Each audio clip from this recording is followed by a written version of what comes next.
And welcome to Pulp Mythos. I'm Brian here with Larry and Spencer, and we're going to be discussing Invincible, episode number 4, Neil Armstrong, Eat Your Heart Out. If you've not hit the sub button or the bell, please do so. We're going to be doing these reviews every single week. And this episode had basically 3 sort of main plots and then a few little things, and we'll cover all of them. But the 3 main plots being the Mars mission, the Nolan-Debbie sort of relationship thing, and then Cecil knowing basically what happened but not understanding why and trying to figure out how to deal with it. And so we'll start. You guys pick. What do you want to start with? I don't know, the Mars mission, man. The face huggers were great. Yeah.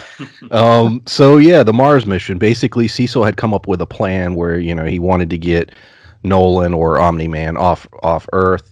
Didn't turn out the way he wanted, but it turned into a test for Mark Grayson, Invincible. So basically, he's like, "Hey, you're gonna go to Mars for 2 weeks. There are Martians." I love the whole line about. He's like, "Where do you think the alien Martian guy, who was part of the Guardians of the Globe, came from?" Right. And he's like, "Oh yeah, I didn't think about that." But basically, he's like, "Yeah, they're Martians." Yeah, he didn't think about the fact that dude was named Martian Man. Exactly. Yeah. So he was like, his biggest concern was the fact that him and Amber are finally hitting it off really well. And so he's like, well, shit, 2 weeks is a long time, especially in high school life. Right. I can't be gone for 2 weeks. But basically, he figures it out. He buys her really an $800 gift and hopes that'll do it. So he goes on the mission. We discover these horrible squid-like monsters that basically, if they can find a humanoid type being, attach themselves to it, it helps them. They sync up their intelligence and they become super dangerous. The Martians are immune because they can shapeshift.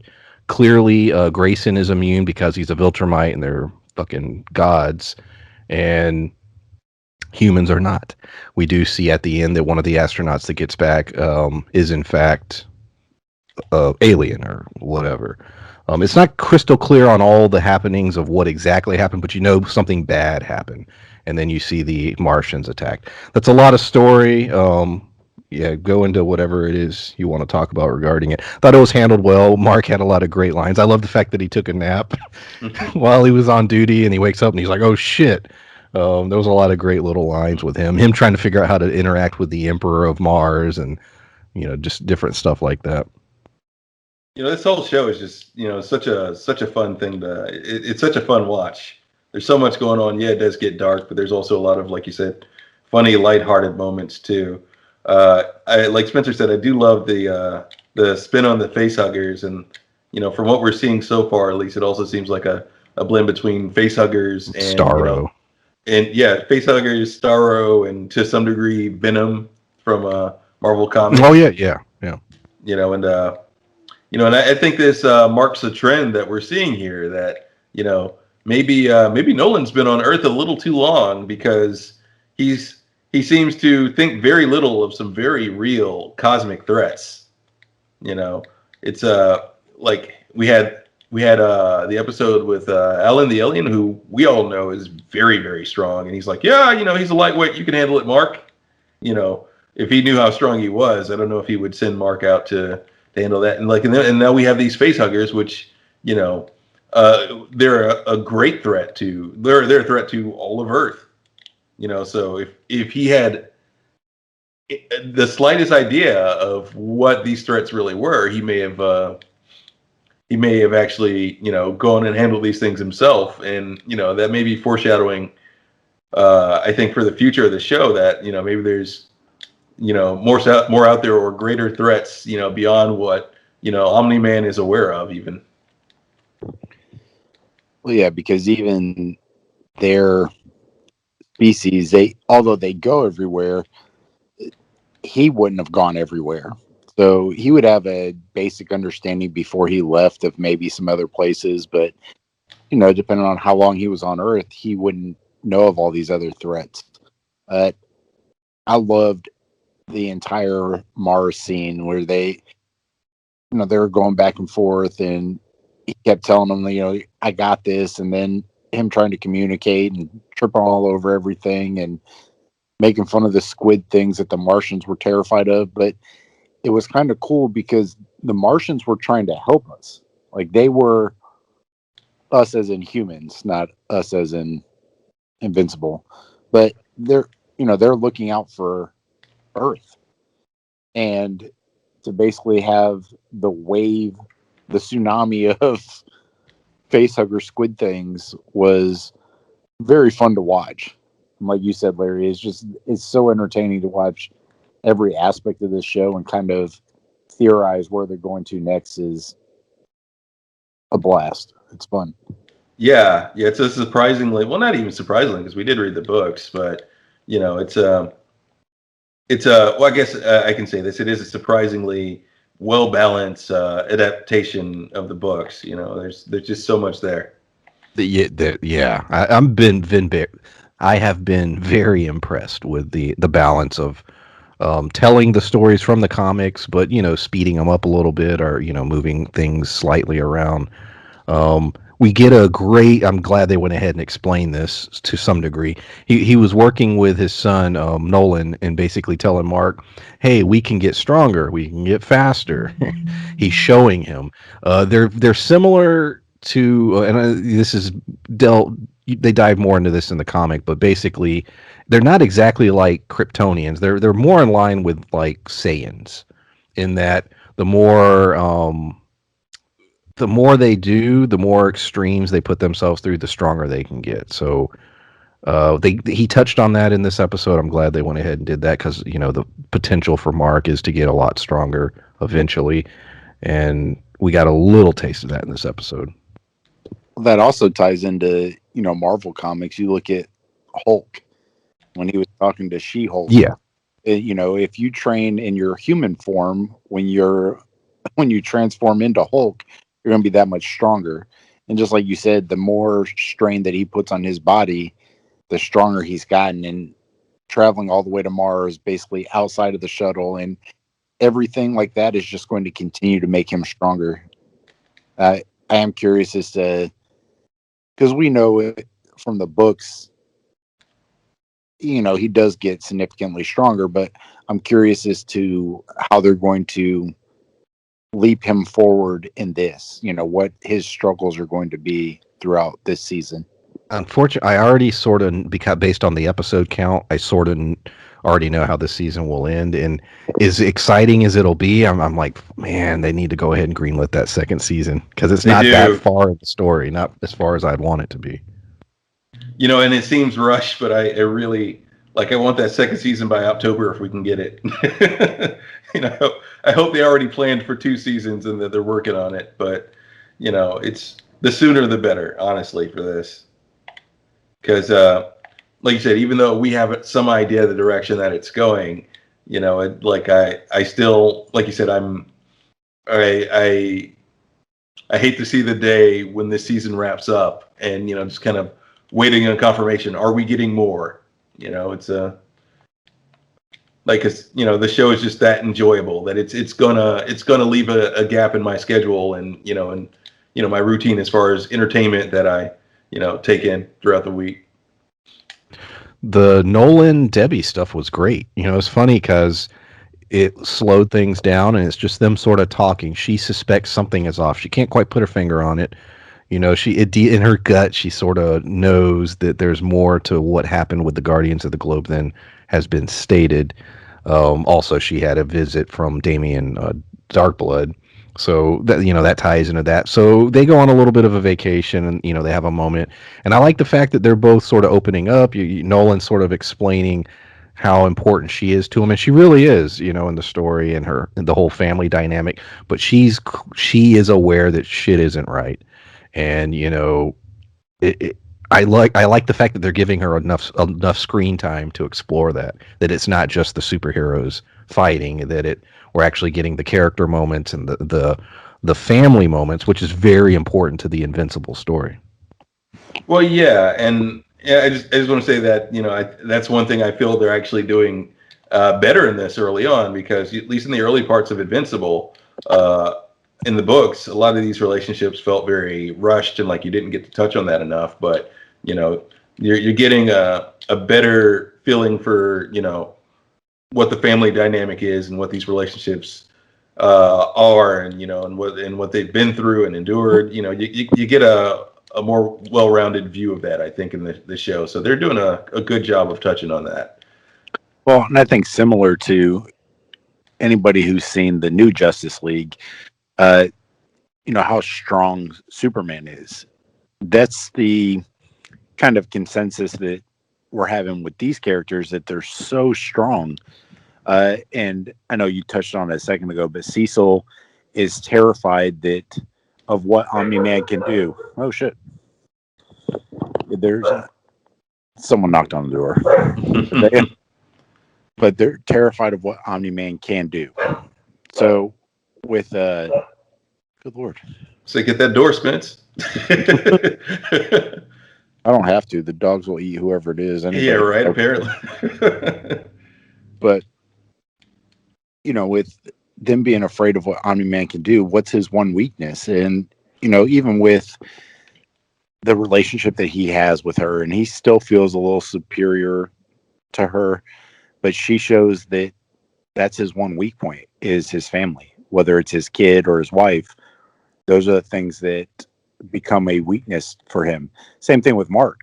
Mark is, he's got a relationship and he's got a girlfriend and stuff, but he realizes how strong he's going to be.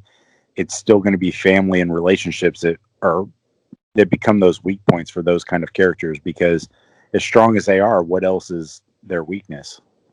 The scene, one of the greatest scenes in this episode, is when he's making the decision to go to Mars, because he's sitting there.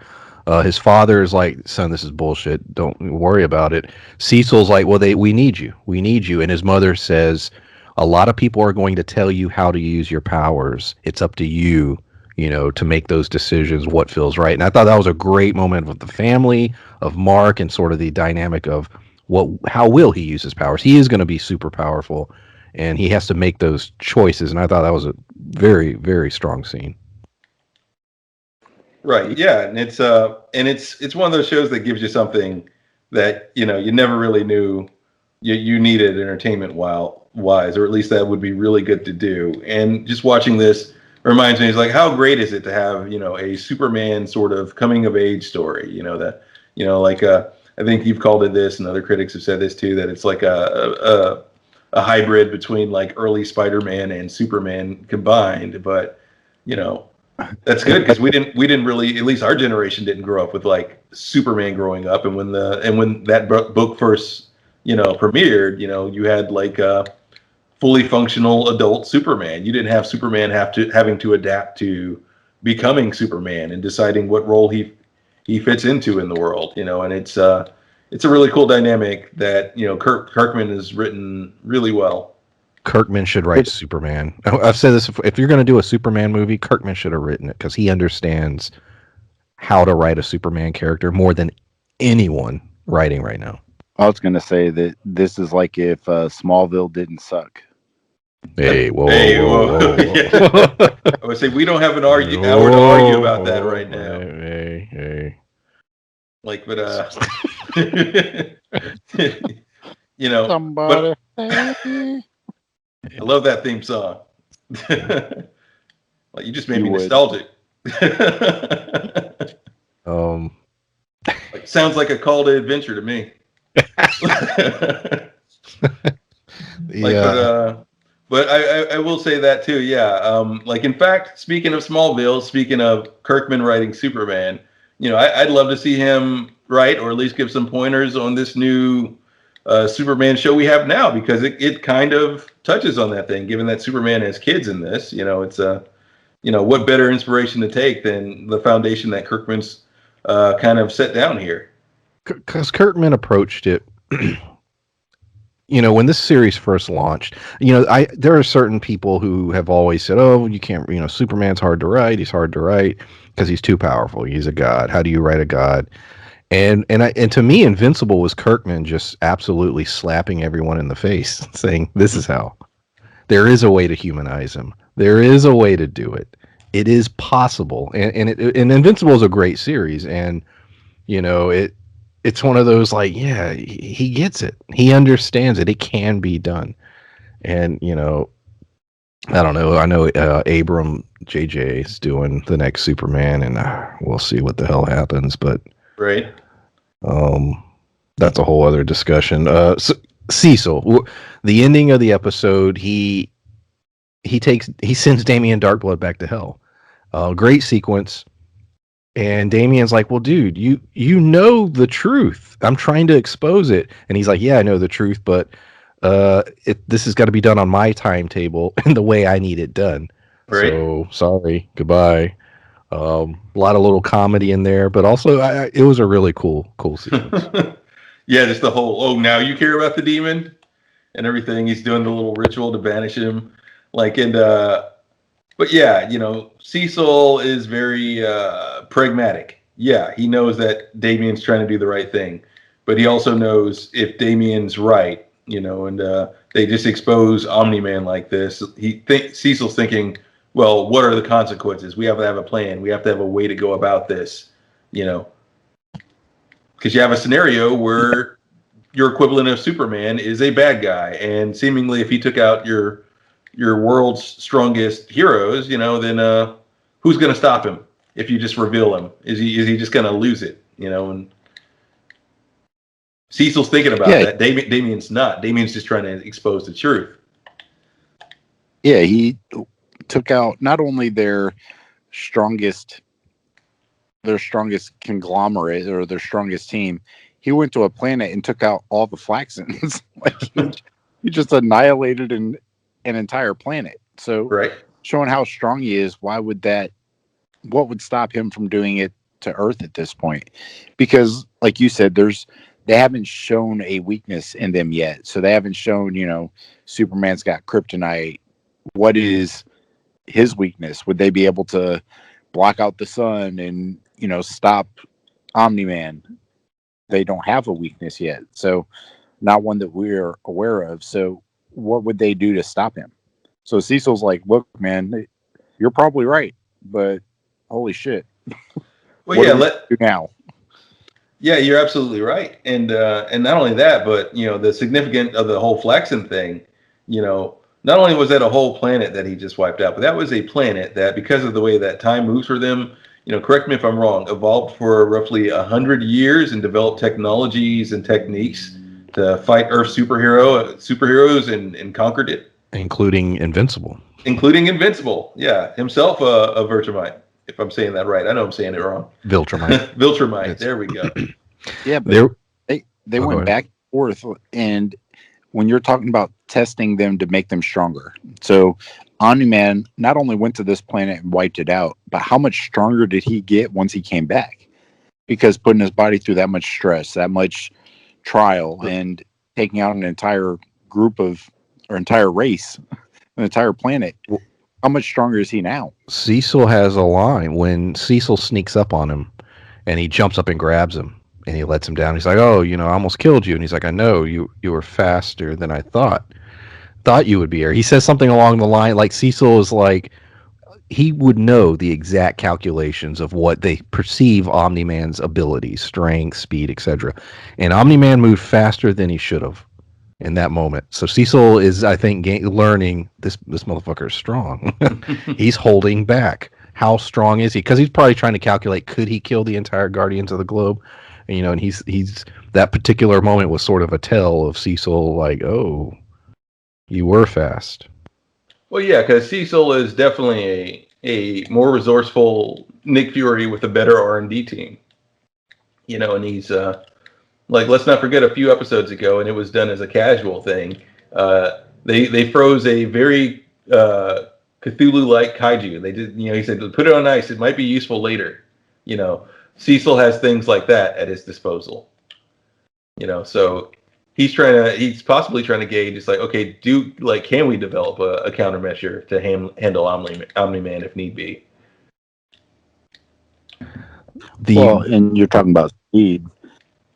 Red Rush was supposed to be like their Flash character. Exactly. So it showed that he's fast enough to do those things. So he probably thought that, oh shit, he's faster than Red Rush. Yeah. Yeah.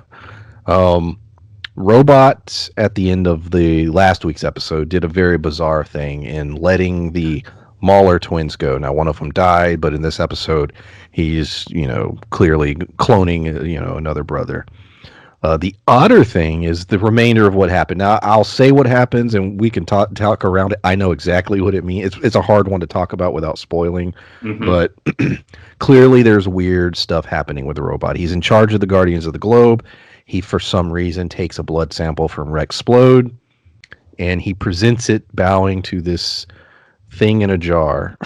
And, what is his plan? What is exactly is happening?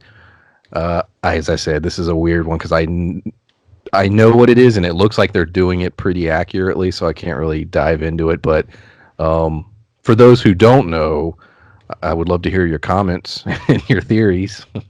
Luckily, this is So moving so fast. It may be revealed, for all we know, next week. I think it's going to be that he's mixing Rafi with Snoke, and that's Yeah. the game. It does look like he's making a Snoke. Um, Could so you that imagine yeah. a Rafi mentality with the strength and power of Snoke? I would Like this- inject him into every franchise from the MCU to Star Wars, everything. They haven't gone wrong with that so far. It's been working out pretty great. The opening of the episode was odd. They didn't go back into it, but they were in what appeared to be Egypt, and they were in a tomb, and a guy opens it. He has this symbol on his hand, so clearly he was devoted to whatever this cult or whatever this religion or this leader was. He gets into the tomb and he resurrects this pharaoh / god character. They show it and then they just sort of leave it. Clearly leaving a tease for something potentially later. I thought it was a cool sequence. There's so many little things that they sprinkle throughout the episode, and it's cool because I didn't know if they would be able to do that in animated form, like set up a story that may not happen for a long time, or give you a tease to this thing or that thing, and just the fact that you feel like you're in this huge universe, and I've been very impressed with how they've done it with these episodes. It's the Brendan Fraser cult. He walked into the mummy cave, and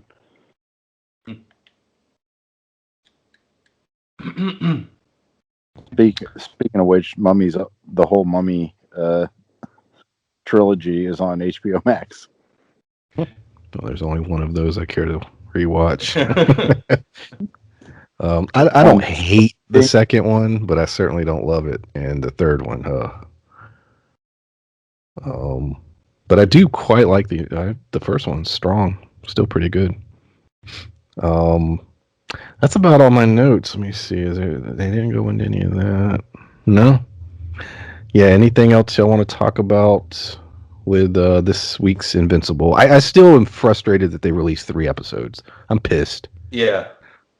Because we're on 4 now, and this shit's almost over, and I'm like, damn. Yep. There's so much story in every episode. I mean, They could have released one, and there would have been so much buzz about it, and I feel it would have been good for the show also.